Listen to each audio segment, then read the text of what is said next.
याच्या आतमध्ये पान मिंचू आहेत, पान साप आहेत, अजगर आहेत, खवले मांजरे आहेत, घोरपडी आहे, जंगली डुकर आहे, गोल्डन जॅकल आहे आणि भारतीय अजगर पायथॉन 2 वर्ष आणि 9 महिने काही न खाल्ल्याशिवाय जगल्याचं पण रेकॉर्ड आहे.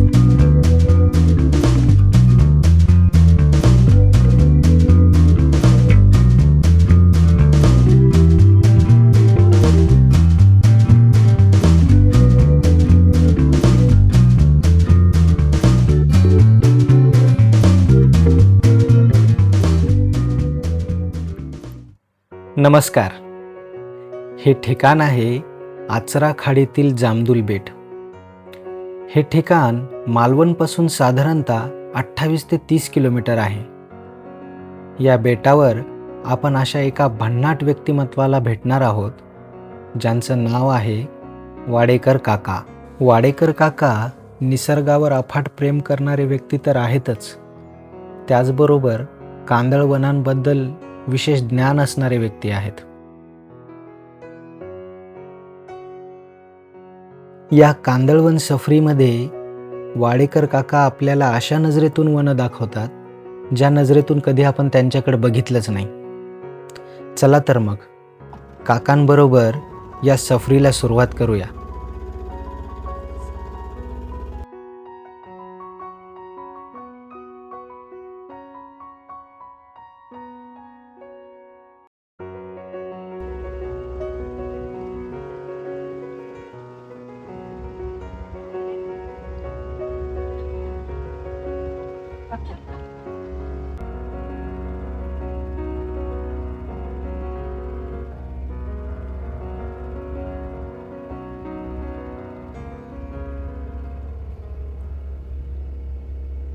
वेगळीच परिसंस्था तयार होते, त्याला इच्युरॅन इकोसिस्टीम किंवा खाजन वने म्हणतात आणि त्याच्यातच ही सगळी झाडं तयार होऊ शकतात.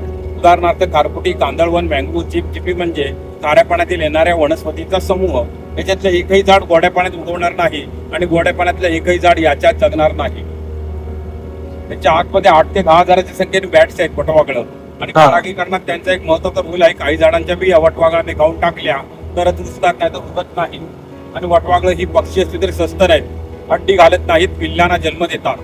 त्यामध्ये वनस्पतीच्या 9 कुळातील आपल्याकडे 20 प्रजाती आहेत. यांना सुद्धा आपल्यासारखा कुळगोत्र आहे. झाडांना सुद्धा जसं आपलं कश्यपदार होतं वगैरे काही कुळं असतात तशी यांची रायझोफोरसी, अॅकॅन्थसी, फुलेसी, बेलियसी अशा वनस्पतीच्या 9 कुळातील आपल्याकडे 20 प्रजाती आहेत. आणि काही प्रजाती या आचऱ्याच्या कांदळवनातच सापडतात. सिंधुदुर्ग जिल्ह्याचे हे फुफ्फुस आहे, लम्स आहे. हे सुद्धा हवेबरोबर ही झाडं इथल्या लोकांना रोजगार पण पुरवतात. पावसात जेव्हा समुद्रातली मासेमारी बंद असते त्या लो टाईटला कवटीला याच्या आतमध्ये जाऊन मोठे शिंपले असतात, सेलफिश, त्यांना मारेही म्हणतात, क्रॅप्स असतात, खेकडे, त्याच्यावर इथल्या लोकांचं उदरनिर्वाहाचं साधन चालतं. यांच्या पानात पण माशांचं अन्न आहे, ग्लुकोज प्रोटीन आहे. त्याच्यामुळे जवळजवळ समुद्रातले 80% मासे या झाडांच्या पानात मिळणारे अन्न, सुरक्षित ठिकाण आणि या झाडांची सावली, म्हणून समुद्रातले 80% मासे इथे येऊन पिल्लांना जन्म देतात किंवा अंडी घालतात.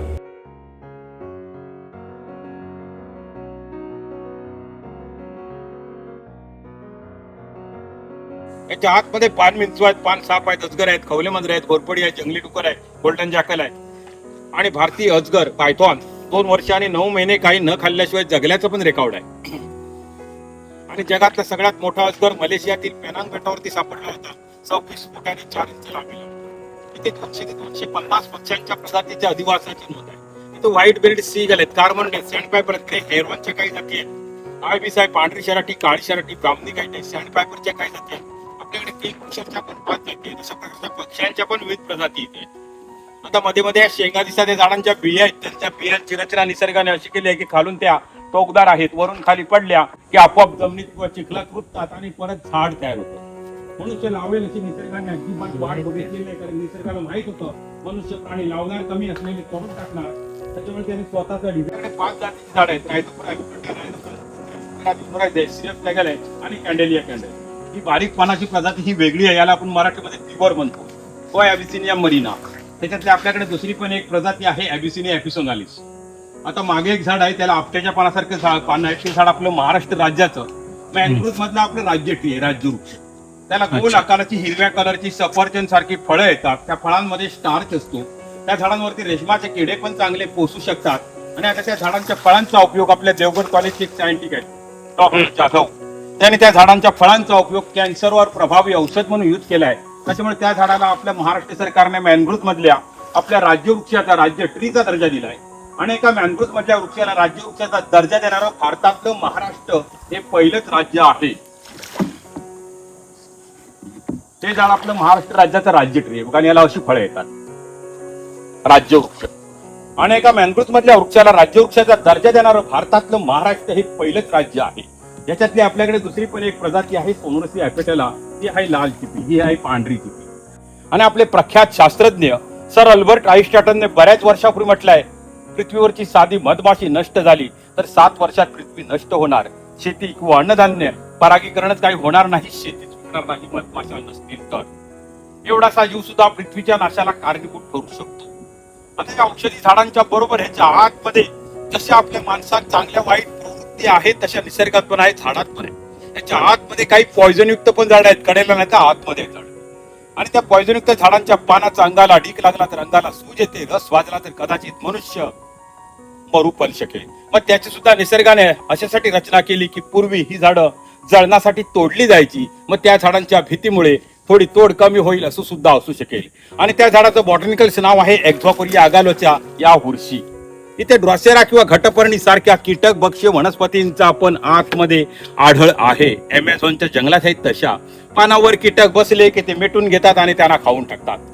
या मॅनग्रोव्ह बरोबर वाढणारं इथे खाऱ्या पाण्यात 8 ते 10 प्रकारचे गवत आहे. त्याने इथे हेडा म्हणतात. ते इथे दुधाळ जनावरांना सुद्धा सकस आहार म्हणून खाऱ्या पाण्यातील गवत वापरतात. आणि जगात वनस्पतीमध्ये गवताचंच कुटुंब मोठं आहे. 7000 प्रकारचे गवताचे प्रकार आहेत. हा बांबू सुद्धा एक गवतच आहे आणि ऊस हे सुद्धा आपलं गोड गवतच आहे. बांबू पासून किमान 1800 वस्तू तयार होतात. आणि हा मॅनग्रोव्ह हा मूळ शब्द आपल्याला येतो, मूळ शब्द आहे पोर्तुगीज आणि त्याचा मराठी अर्थ होतो मंगल, दातृत्व, परोपकार, प्रेम, उदार. आणि या झाडांचं सुद्धा कर्तृत्व किंवा कार्य तसंच असल्यामुळे या झाडांना मॅनग्रोव्ह हे नाव देण्यात आलं. आणि मॅनग्रोव्हची पहिली नोंद 1678 सालात आर्टस मल्बेरिकस नावाचं इंग्लिश पुस्तक आहे, त्याच्यात या झाडांची पहिली नोंद आहे. त्याच्यानंतर याचा रिसर्च किंवा अभ्यास होतच गेले आणि वनस्पतींना जीव असतो हे आपल्या भारतीय शास्त्रज्ञांनी शोधून काढलं. सर जगदीशचंद्र बोस, त्याच्या पूर्वीचे लोक वनस्पती म्हणजे निर्जीव, त्यांना काहीच समजत नाही, त्यांना सुख दुःख भावना समजत नाही असंच समजायचे. उदाहरणार्थ आपल्या घराच्या बाजूला फुलं किंवा फळं देणारी झाडे असली तर त्यांना जास्त फुलं किंवा फळे येतात. आपण पण रोज वनस्पतीने जाऊन भेटलं पाहिजे, त्यांच्याशी बोललं पाहिजे, त्यांच्यावर प्रेमाने हळूवार हात फिरवला पाहिजे.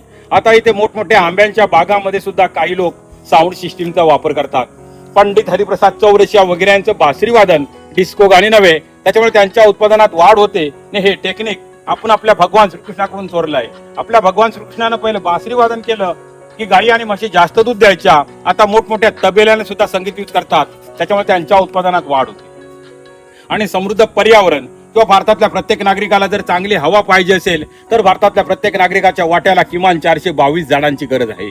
पण दुर्दैवाने मोठी तफावत आहे. प्रति हेड किंवा प्रति माणशी भारतात फक्त 24च झाडे येतात. भारतात दरवर्षी सरासरी 7 अब्ज वृक्षांची तोड होते. भारतात दर दिवशी 3800 कोटी लिटर सांडपाणी नद्यामध्ये सोडले जात आहे. आणि जगात दर मिनिटाला 27 फुटबॉलच्या मैदाना एवढी जंगलं कापली जात आहेत. ती झूम नावाची शेती असेल, रोको नावाची शेती असेल, यासाठी अमेझॉन सारख्या मोठ्या जंगलांना सुद्धा लोक वणवे लावतायत किंवा आगी लावतायत. पण आपले मोठे उद्योगधंदे हे जास्त कार्बन डायऑक्साईड वायू किंवा हवा प्रदूषित करतात. एक मोटर, वीज आणि सिमेंट.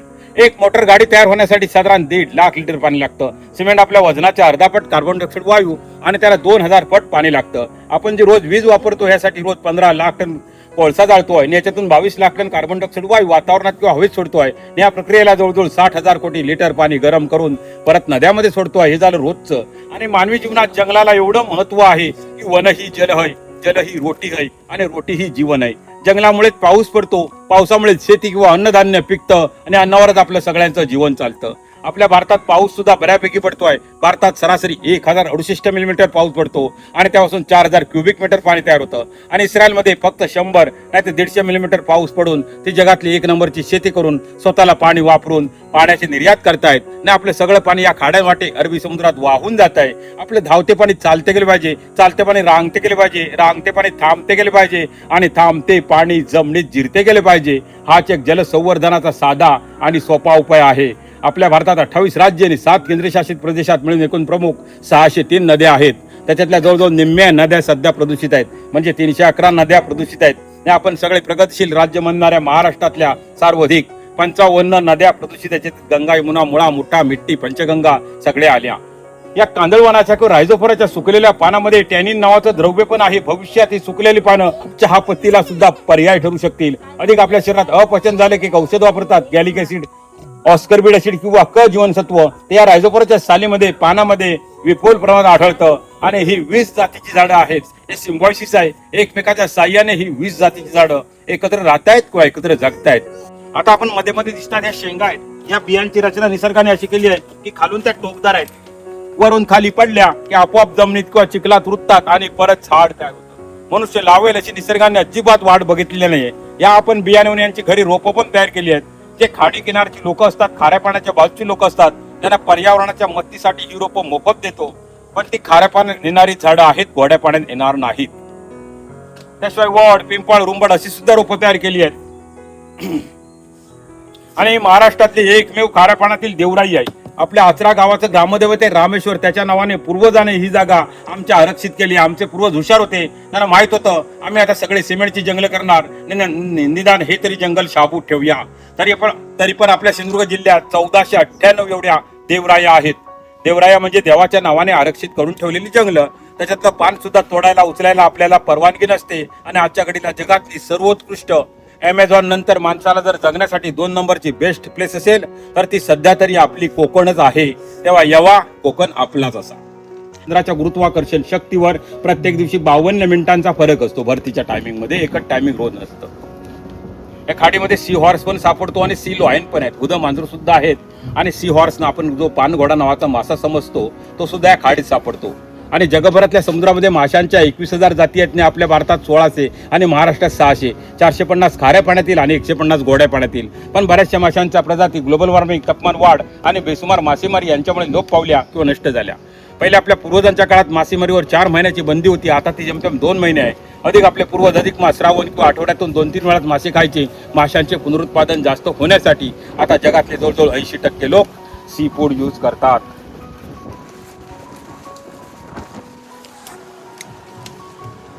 काकांचे एवढे श्रोते आहेत की एका बोटीतील लोकांना माहिती दिली की लगेच दुसरी बोट येऊन तिथे थांबते.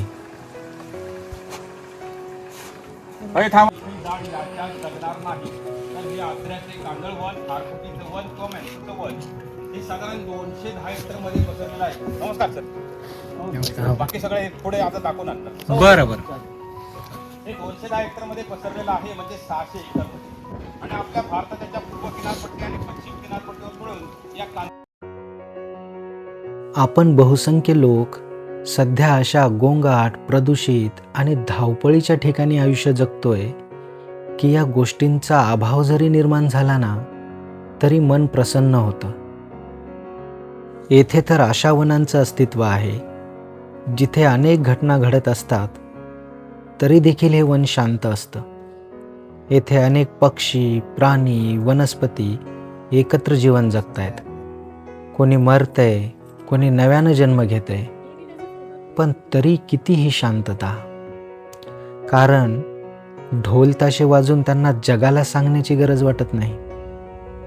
जीवनाच्या कोणत्याही क्षेत्रात इथे अतिरेक नसतो.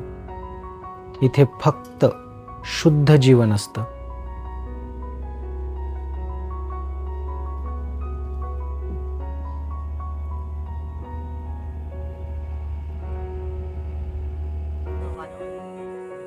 समोर दिसतंय ते एका बदकाचं कुटुंब आहे. ते किती निवांत अन्न शोधतायत. काही जण जलक्रीडा करतायत. आमचं तिथं असणं खरं तर त्यांच्या आयुष्यात आलेली अशांतता आहे. बघा ना, आपण माणूस म्हणून कोण आहोत निसर्गासाठी? अशांतता आहोत आपण? काय वाटतं तुम्हाला?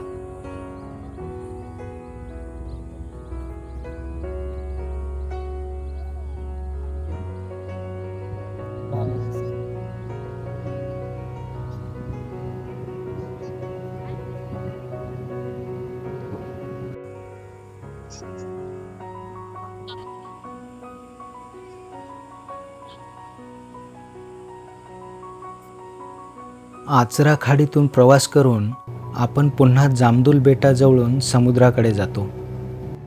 तिथे संगम स्थळ आहे. आचरा नदीचा संगम समुद्राशी तिथे झालेला आहे, तो आपल्याला बघायला मिळतो. इथे आम्हाला समुद्र गरुड दिसले, जे खाडी शेजारी निवांत बसले होते. या सफरीमध्ये एक गोष्ट लक्षात आली. शांत आयुष्य जगण्यासाठी नैसर्गिक आयुष्य जगणं महत्त्वाचं आहे. निसर्गाचा विनाश न करता देखील आपण विकास करू शकतो की, किंबहुना आपल्या विकासाबरोबर निसर्गाचा पण विकास व्हायला हवा की. वाडेकर काका हे याचं उत्तम उदाहरण आहेत. निसर्गाचं संवर्धन करता करता ते आपला पण उदरनिर्वाह उत्तम प्रकारे चालवतायत की. हा व्हिडिओ मी बनवला आणि वाडेकर काकाला याचं नायक केलं, याचं एकमेव कारण म्हणजे त्यांचं निसर्गावरील प्रेम. धन्यवाद.